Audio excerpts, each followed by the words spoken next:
At the beginning of the 19th century, Russia was a very conservative empire, ruled by autocratic czars.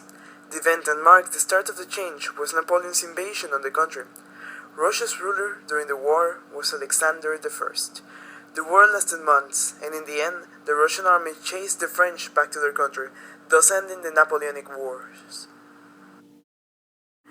After the war, the Congress of Vienna was celebrated, and Alexander sponsored the idea of an alliance between Russia, Prussia, and Austria, the Holy Alliance. With this, they would combine to bring order and religion into their territories, but it accomplished little. After the introduction of Western ideals and cultural elements into Russia, censorship and repression became more common, and it caused tensions amongst the citizens of the empire. In 1830 and 1831, Polish revolts that were inspired by nationalism and revolutions in the West were suppressed.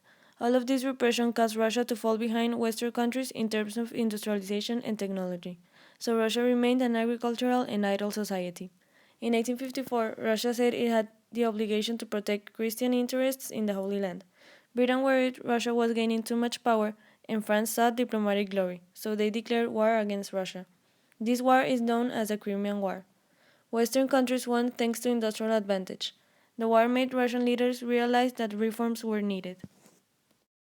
On December 26, 1825, several people joined at the Senate Square to peacefully protest against the Tsarist autocracy.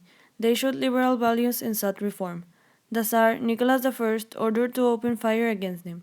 This day is known as the Bloody Sunday. The news spread across the country and caused the Decembrist revolt. Of course, it was suppressed, and it caused Nicholas I to strengthen conservatism, repression, and the secret police. This repression avoided revolutions from 1830 to 1848. Protests and social ideas. The discounts of workers caused by uprising, educated people looked for political voice and freedom of press. Feminist movements were also part of the movement. Even anarchistic and terrorist groups were formed. Thanks to this result, Alexander II began a period of radical reforms, including an attempt to not depend on Latin aristocracy controlling the poor, a move of developing Russia's net results, and to reform all branches of the administration. Revolts continued to occur and they led to the Russian Revolution of 1905. Anti-government movements and parties formed. People demanded an improvement of working conditions, an elected parliament, political rights, etc.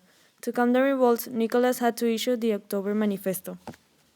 It promised political reforms and created the Duma, a national parliament, whose members were elected by male suffrage. The Tsar dissolved and restored the Duma several times to maintain his power. The reforms made throughout the government of the Tsar Nicholas II were not worthy enough to successfully fulfill the wishes of the several social groups, which were also added to those who modern Russia had on him, such as industrializing an agricultural-based country. He did his best with the introduction of factories and the self-emancipation, but maybe this was not enough for him to stay in power, trying to avoid the revolutions. In conclusion, during the 19th century, Russia was one of the most repressive, authoritarian, and conservative countries in Europe. It was until the end of the century when reforms started to be made.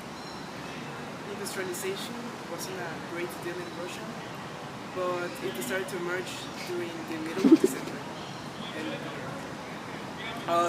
Socialism emerged as a contrasting idea of capitalism and consisted in, it fed up starting revolutions throughout the century. Thanks.